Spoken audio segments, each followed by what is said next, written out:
இன்னைய தேதி வரைக்கும் ஒரு ப்ரொடியூசரோட 70 லட்ச ரூபா நான் கிணத்துல போட்டு வச்சிருக்கேன். நீ எடுத்த ஃபுட்டேஜ் ஒன்றும் யூஸ் பண்ணவே முடியாது. 70 லட்ச ரூபா ஆகா தானே. அப்ப அதுக்கு என்ன பதில் சொல்லணும்னு நான் கேட்பேன்ல. இவன் சரியா கதை கட்டுவாங்க. நான் வந்து சொன்னேன், இவன் வந்து நடக்காத விஷயத்த நடந்த மாதிரி அப்படியே மூஞ்சி சுவாதமா, ஆனா உள்ளுக்குள்ள சரியான கேடியான். நீயாச்சு திரு எஸ்.ஜே. சூர்யா அவர்கிட்ட சொல்லி அவருக்கு ஹோப் குத்துட்டாரு நீ சொன்னல, அவங்களுக்கு ஹோப் குத்தாரு. நீ 46 ப்ரொடியூசருக்கு ஹாஃப் பில்ல குத்துருக்குற. நல்லவன் எஸ்.ஜே. சூர்யா அவர்கள் வேணான்னு சொல்லிட்டாரு. ஒருவேளை அவர் பண்ணியிருந்தாருன்னா நீ ஒரு 2 வருஷத்துக்கு பேசுற. அவர் இது வரைக்கும் கஷ்டப்பட்டு படிக்கட்டி கொண்டு வந்த அவருடைய கெரியர் போயிருக்கும். சின்மயி அவர்கள் ஒரு விஷயத்த கொண்டு வந்தாங்க, இது பண்ணாங்க. அப்ப எல்லாருமே என்ன சொன்னாங்க, நான் இப்ப சொல்லும் போது இப்ப ஏன் சொல்றீங்க, வளர்ந்து சொல்லுங்கன்றாங்க. வளர்ந்ததுக்கு அப்புறம் சொன்னா நீங்க அப்பயே சொல்லிருக்கணும். இல்ல இப்ப எஸ்கேஆர் அவர்களும் கிட்டத்தட்ட அவர் நிறைய விஷயங்கள் ஓப்பன் டாக். முதல்ல அவர் ப்ரொஃபஷனல் வந்து he is not a professional, he is an unethical cinema professional என்ன பொறுத்த வரைக்கும் இந்திய தேதி வரைக்கும். ஏன்னா சப்போஸ் என் லைஃப்ல நான் நல்லா பார்த்துட்டேன் அப்படின்னா அவன் கேட்ட கேள்வி அவன் மூஞ்சி உடனே.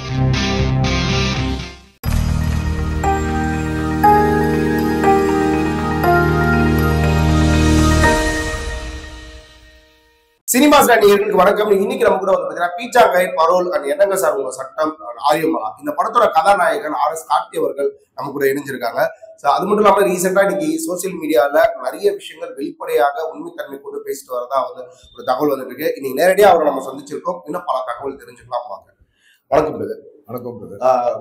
இப்ப ரீசெண்டா வந்து பாத்தீங்கன்னா நிறைய விஷயங்கள் வெளிப்படையா ரொம்பவே வந்து ஒரு ஆக்ரோஷமான விஷயங்கள் நீங்க பதிவு பண்ணிட்டு வந்துருக்கீங்க. யாரை பார்த்து நீங்க ஒரு குற்றச்சாட்டு வைக்கிறீங்களோ அந்த இயக்குனர் வந்து பாத்தீங்கன்னா இப்ப டி.ஆர். பாலா அவர்கள் அவங்க வந்து இப்போ ரீசெண்டா ஒரு இன்டர்வியூ கொடுத்திருக்காரு. இந்த இன்டர்வியூ நீங்களும் பார்த்திருப்பீங்கன்னு நினைக்கிறேன்.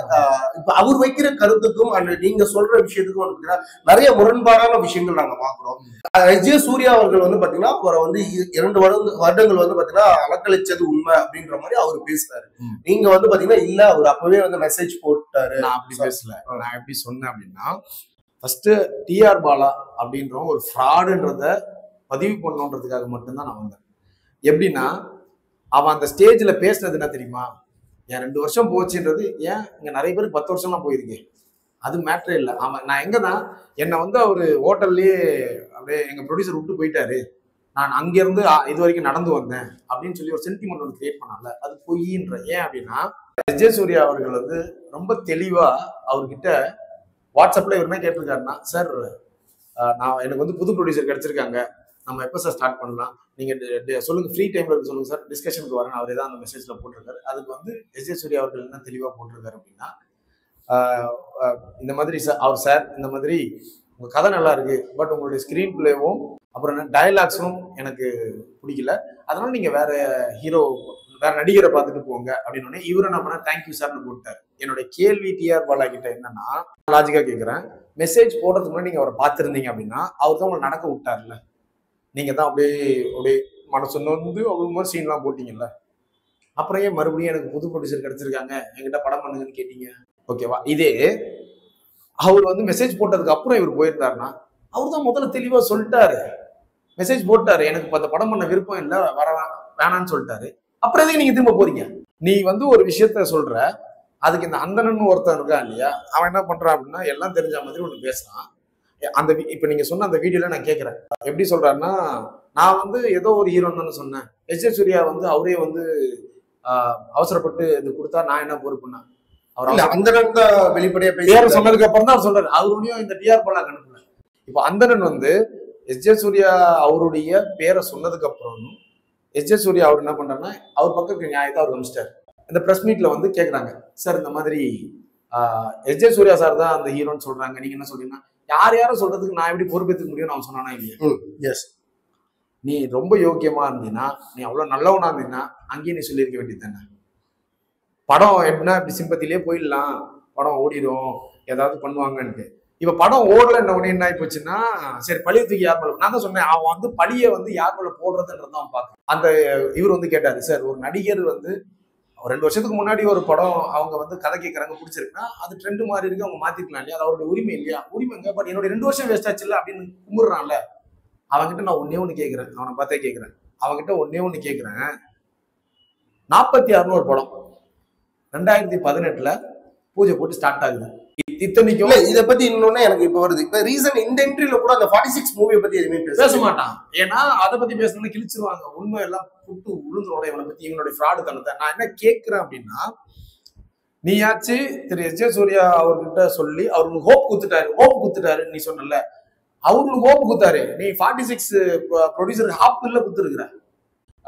அந்த ப்ரொடியூசரை மிரட்டி ஒரு மாதிரி கேவலமா லெவல்ல பிளாக்மெயில் பண்ணி, ஏன்னா அவர் வந்து எப்படியாப்பட்ட ஆளுனா, அவர் வந்து ஒரு பெரிய ஃபேமிலியோட ஆள். என்னுடைய பேர் இந்த இண்டஸ்ட்ரிக்கு இந்த மாதிரி திருடங்கிட்ட ஏமாந்ததான் வெளியே வரக்கூடாது, நான் ஒரு சக்சஸ் பண்ணிட்டு அப்ப என் பேர் வரணும் அப்படின்னு அவர் சொன்னதுனால நான் ஒரு பேரை சொல்ல. ஒண்ணு நீங்க மட்டும் பேரை சொல்லி அப்படின்னா, நான் வந்து அவருடைய நலனுக்காக நான் சொல்லியே தாண்டி நான் வாய்ப்பு கொடுப்பாங்க. பட் அவரே வந்து ஒரு இன்டர்வியூல சொல்லியிருக்காரு இல்லையா? 2019 எண்ட்ல அவருக்கே மெயில் போடுறீங்க, சார் ஐயா சாமியே என்னால பண்ண முடியலைங்க ஐயா அப்படின்னு போட்டு, நீங்களே பண்ணி கொடுங்க சார், என்ன நான் நல்லபடியா முடிச்சு கொடுத்துறேன் சார் அப்படின்னு ஏன் பிச்சை எடுக்கிற?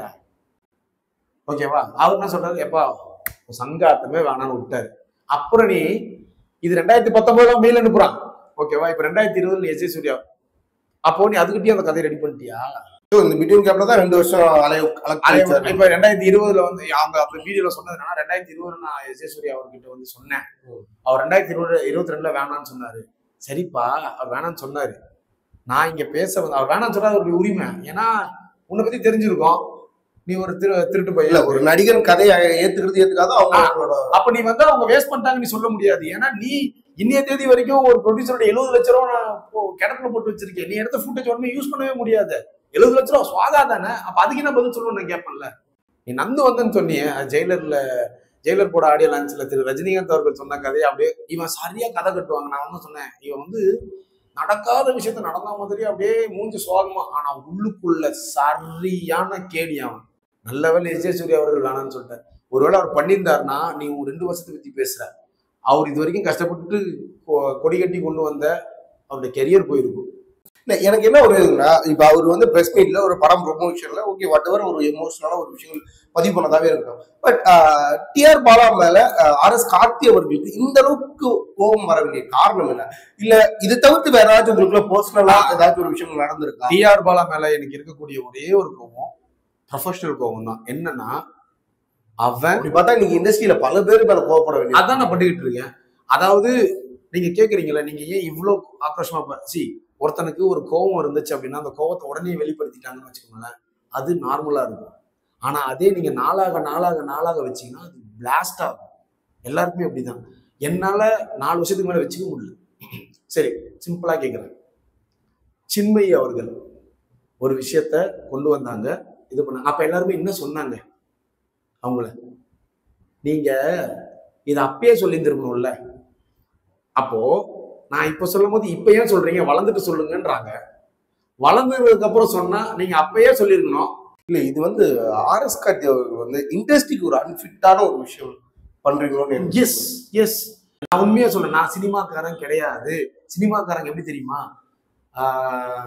முன்னாடி ஒண்ணு பேசுவாங்க, பின்னாடி ஒண்ணு பேசுவாங்க, உள்ளுக்குள்ள ஒண்ணு வச்சிருப்பாங்க.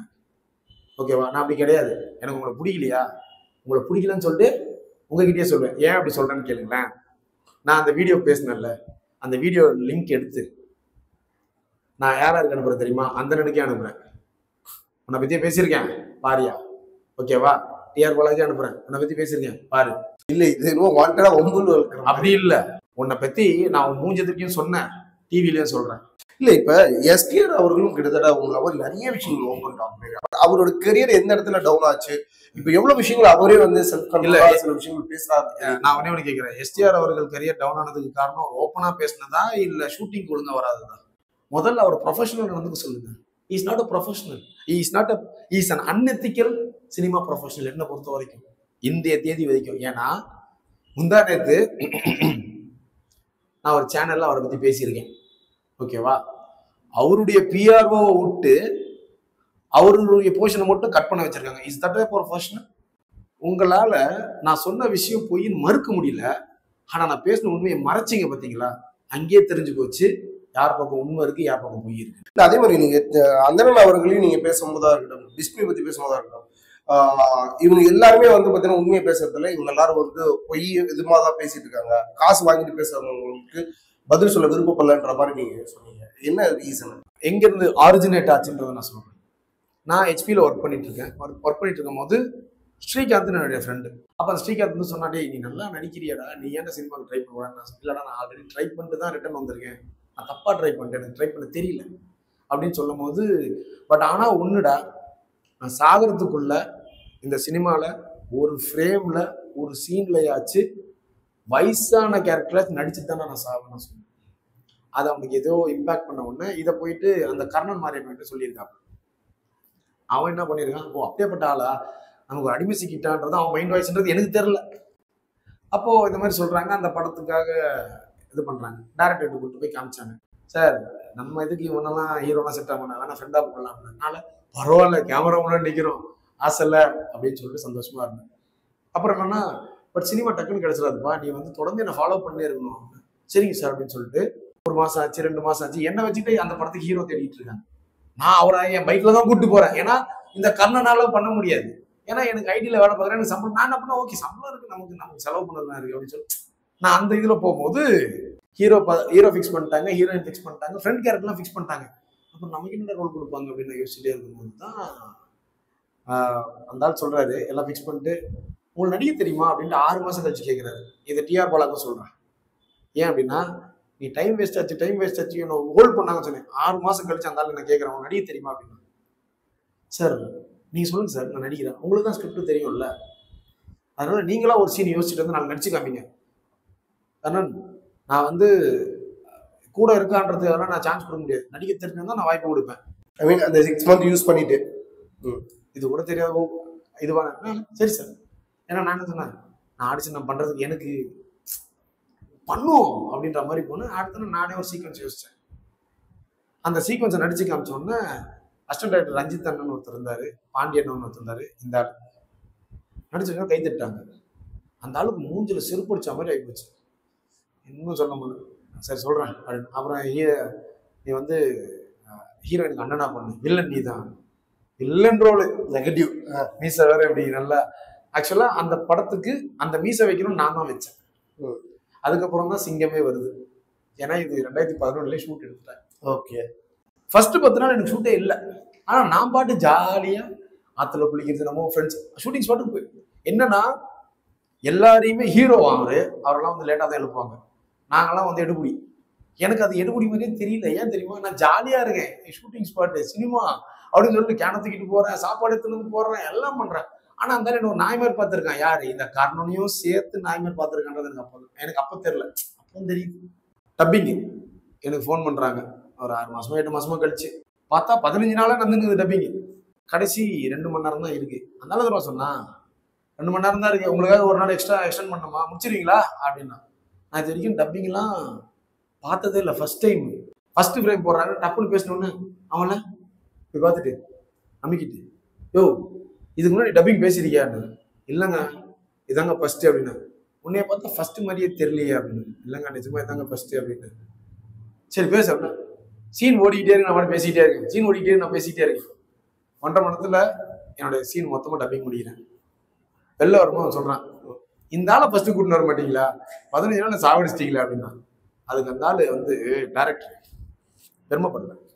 எத்தனை மாசம் அந்த ஆளு, என் கார்த்திக் ஃபுட்டேஜ்லாம் நீங்க தானே காப்பி பண்ணீங்க, ஒரு காப்பி வச்சிருக்கீங்களா. இது எதுக்கு அந்த கேள்வி கேட்கிறாரு? நான் வந்து நல்லா பேசிட்டேனாமா, நான் அந்த ஃபுட்டேஜ் வச்சு நான் வீட்டுல ப்ராக்டிஸ் பண்ணிட்டு வந்து நான் பேசியிருக்கேனாமா. அப்படியே டயலாக் புக் எடுத்து போட்டு ஒண்ணுமே பேசாம கேளுங்க. அன்னைக்கு தான் அந்த ஆள் நான் லாஸ்டா பார்த்தேன். ஏன் தெரியுமா, சப்போஸ் என் லைஃப்ல நான் அந்த ஆளை பார்த்துட்டேன் அப்படின்னா அவன் கேட்ட கேள்வி அவன் மூஞ்ச உடம்பு. ட்ரெய்லர்ல ஒரு ஃப்ரேம் நான் இல்லை பிரதர், படத்தில் நடிக்கிற சின்ன சின்ன ஆர்டிஸ்டுடைய ஃப்ரேம்லாம் இருக்கு, ஓகேவா. ஆனா அதை விட்டு நான் பீச்சாங்க பண்ணிட்டேன். என்னங்க சார் உங்க சட்டை, இப்போ வந்து நான் தான் சொன்னேன், கார்த்திக் நம்ம படத்துக்கு நீங்க சார், நான் தான் கரண்ட் சொன்னேன். இப்போ என் ஃபேஸை எங்கேயாச்சும் ட்ரெய்லர்ல பார்த்தேன், 2 பேரையும் வந்து அடிப்பேன். இப்ப இதே எக்ஸ்பீரியன்ஸ் தான் வந்து பாத்தீங்கன்னா பிச்சாங்கையிலையும் நீங்க தனஞ்சலியின் மூலியமா அனுபவிச்சீங்கன்ற மாதிரி. தனஞ்சயன் மூலியமா அனுபவிச்சது எப்படி அப்படின்னா, அசோக் வந்து நாங்க பைலட் ஃபிலிம் பண்றோம். பைலட் ஃபிலிம் பண்ணிட்டு ப்ரொடியூசர் காமிக்கிறதுக்காக நாங்கள் ட்ரை பண்ணுறோம். அப்போ அசோக் வந்து சொல்றாரு, கார்த்திக் ஹீரோ அப்படின்னா, இல்லைம்மா அந்த பையன் ஆப்ஷன் வைமா, நான் ஒரு சில ஆப்ஷன்ஸ் கொடுக்குறேம்மா அப்படின்னு சொல்லிட்டு, யார் யார் தெரியுமா, நகுல், மிர்ச்சி சிவா, ஈரோடு மகேஷ், இவங்களெல்லாம் ஆப்ஷனாக கொடுக்கும்போது அசோக் வந்து ஒரு அன்காம்ப்ரமைஸ் டைரக்டர். நான் பார்த்ததுலேயே வந்து ஒரு மிக சிறந்த டைரக்டர். நம்ம தனஞ்சயன் அவர் இருக்கார் இல்லையா, அவர்கிட்ட இவர் லாக் ஆயிடுச்சு. 3 மாசமா டேக் ஆஃப் ஆகல. நான் சொன்னேன் சரி அசோக் வாங்க அப்படின்னா, இன்னும் 2-3 ப்ரொடியூசர்லாம் பார்த்துட்டு இருந்தோம். இவனுங்க லிங்க்ல ஒத்துக்காத, இந்த பையனை ஒத்துக்காதுன்னு சொல்லியிருக்கிறானுங்க. அவர் ஒத்துக்கல. அசோக் வந்து இது மாதிரி நான் அடுத்த நாள் கதிரேசன் கிட்ட போய் கேட்குறேன், 5 ஸ்டார் கதிரேசன் கிட்ட போய் கேட்குறேன், சார் இந்த மாதிரி எனக்கு லைஃப் சார், நீங்கள் படம் பார்த்தீங்களா சார், நான் அதான் நடிச்சிருக்கேன், எனக்கு ஒரே ஒரு சான்ஸ் கொடுங்க சார், நான் சத்தியமாக உங்களை லைஃப் ஃபுல்லாக மறக்க மாட்டேன் சார், வேணா நான் என் வீட்டு அடமானம் வச்சு அந்த காசு கூட கொடுக்குறேன் சார், வச்சு படம் பண்ணுங்க சார். அந்த ஆள் ஒன்று சொன்னான், மிச்சம் காசு யார் கொடுப்பா, நோன் ஃபேஸ் போட்டால் தான் படம் பிஸ்னஸ் ஆகும், மக்கள்லாம் வருவாங்க, படம் ஓடும், உன்னை வச்சு போட்டா அப்படின்னும் போது பார்த்துக்கிறேன் அப்படின்னு கிளம்பி வந்துட்டேன். வந்துட்டு அசோக் நாமளே படம் பண்ணலாம் அசோக், எவனும் நம்மளை வச்சு படம் பண்ண வேணாம், நம்ம பண்ணலாம் அப்படின்னு சொல்லிட்டு ஃபோரமில் உட்காந்து நான் பேசுகிறேன். எப்படி கத்தி நம்மகிட்ட காசு இல்லை, நான் என் வீட்டு அடமானம் வைக்கிறேன் அசோக், எவனோ ஒருத்தருக்காக நான் வீட்டு அடமானம் வைக்கிறேன்னு எனக்கு தோணுச்சு இல்லை, நான் என் வீட்டு அடமானம் வைக்கிறேன், நான் படம் பண்ணுறேன் அசோக், நம்ம பண்ணலாம் அப்படின்னு சொல்லிட்டு அடுத்த நாள் நாங்கள் வந்து ஃபர்ஸ்ட் லுக் ரிலீஸ் பண்ணுறோம். இந்த கதிரேசன் இந்த கிரிமினல் எச்ச பசங்க இருக்கானுங்கள, ஏங்க இப்படி சொல்கிறேன்னா, அசோக் கிட்ட பேசினா அசோக் வந்து ரொம்ப தெளிவாக சொல்கிறார், இல்லை எனக்கு இவர் தான் வேணும், நீங்கள் சொல்கிற ஆளே எனக்கு செட் ஆகாது அப்படின்னு சொல்லிட்டா.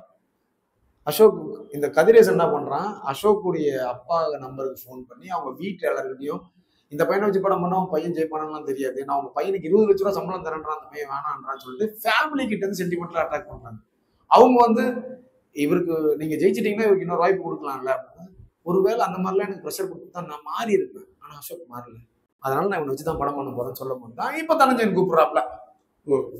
அப்போ நாங்கள் என்ன சொல்லல, சார் நீங்கள் கேன்சல் பண்ணிடுங்க, நாங்கள் வந்து படம் பண்ணிக்கிறோம், நாங்களே பண்ணிக்கிறோம் அப்படின்னும் போது சூப்பர்மா, நீங்கள் என்ன பண்ணுங்க, படம் பண்ணிட்டு ஃபர்ஸ்ட் என்கிட்ட காமிங்க, எனக்கு பிடிச்சிருந்தா நான் வாங்குறேன், இல்லைன்னா நான் வேணாம்னு சொல்லிடுறேம்மா அப்படின்னு சொல்றத வாய் வார்த்தையை சொல்லியிருந்தா பரவாயில்ல, அக்ரிமெண்ட் போடுறாப்புல. நான் என்ன கேட்குறேன்னா, உனக்கு தான் என்னை வச்சு படம் பண்ணுறதுக்கு ஐடியா இல்லையா, அப்புறம் எதுக்கு நான் ஹீரோவா நடிக்கிற படத்துக்கு அக்ரிமெண்ட் போடுறேன்னு நான் கேட்கணும். நான் என்ன நினைச்சேன்னா, பரவாயில்ல நம்ம படம் ஆரம்பிக்கிறதுக்கு முன்னாடி பிசினஸ் ஒன்று ஆகுது, அதாவது 90 லேக்ஸுக்கு 1 லட்ச ரூபா அட்வான்ஸ் கொடுத்தாப்பு. அப்போதான் தெரியுது இவன் எங்களை பிளாக் பண்ண ட்ரை பண்றான். அதாவது எப்படின்னா, அதுல ஒரு கிளாஸ் இருக்கு, எங்களுக்கு படம் பிடிச்சா நான் வாங்குவேன், பிடிக்கலன்னா வாங்க மாட்டேன்.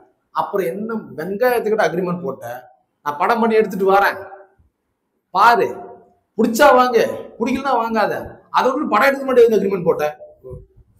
ஸோ அதுக்கு ப்ரூஃபும் வச்சிருக்கீங்க 90 லட்சம் ரூபாய்க்கு.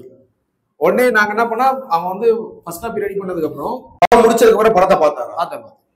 என்ன கமெண்ட் பண்ணாரு, பிடிக்கலையா, அவன் சொன்னான் 1 லட்ச ரூபா நீ இது பண்ணிய, நீ எனக்கு கொடுத்ததுக்கு நான் ப்ரூஃப் நானே சொல்றேன், நீ அக்ரிமெண்ட்டுக்காக கொடுத்த, லீகலா போயா, நீ லீகலா போன்னு நான் தான் சொல்றேன், நான் லீகலா போறேன், என்னுடைய வக்கீல் வந்து உனக்கு அந்த அக்ரிமெண்ட் காப்பியோட உனக்கு வந்து அப்ரோச் பண்ணுவாங்க அப்படின்னு. அவர் வந்து என்ன பண்ணாரு, சென்டிமெண்ட்லாம் பேசுறாராமா. நான் பீச்சாங்க ரிலீஸ் அப்போ ஆடியோ லான்ச்சில் பேசின வீடியோ அதை போட்டு எப்படி பேசியிருக்கீங்க, இது இப்போ இப்படி மாறிட்டீங்களே, அப்போ சுயரூபம் எனக்கு தெரில, இப்போ எனக்கு தெரிஞ்சிச்சு அப்படின்னு தான் ரிப்ளை பண்ணேன். பிளாக் பண்ணிட்டு ஓட்டான். கேட்டால் என் வக்கீல் வந்து உங்ககிட்ட பேச வேணாம்னு சொன்னாங்க. பேசாதப்போ இந்த இதெல்லாம் பண்ணது தனஞ்சயன் மெசேஜ் இருக்கு, I show you the message.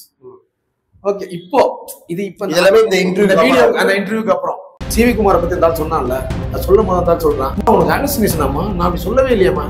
டேய், நான் என்ன சீக்வன்ஸ்ல பேசினான்றது வரைக்கும் நான் சொல்றேன். மனுஷன்னா சோறு தான் திங்கணும், வாய்ப்புக்காக கண்டவனுடைய கழிவு தின்னக்கூடாது. நீ சரியான ஒரு அப்பனுக்கு பிறந்தா நான் கஞ்சா அடிச்சுட்டு சின்ன பொண்ணுன்றதை ப்ரூவ் பண்ணு, ஆனா நீ பணத்தை திருடுன்றத நான் வேணும்னு கேட்குறாரு. நான் சொன்னேன், எனக்கு தெரிஞ்ச ஃப்ரெண்டு ஒருத்தவங்க இருக்காங்க, அவங்க வந்து 46 பேரா, நான் சரிப்பா ஃபோட்டோ அனுப்புவாங்க. அவன் வந்து என்ன பண்றான்னா, அவங்க கிட்ட கொக்கி போட ட்ரை பண்ணுவான். இவங்கெல்லாம் தடுக்கணும்னா நதுக்கு நான் அடிச்சு சட்டியோட சேலத்துல சென்னை நடக்க விட்டுருப்பாங்க.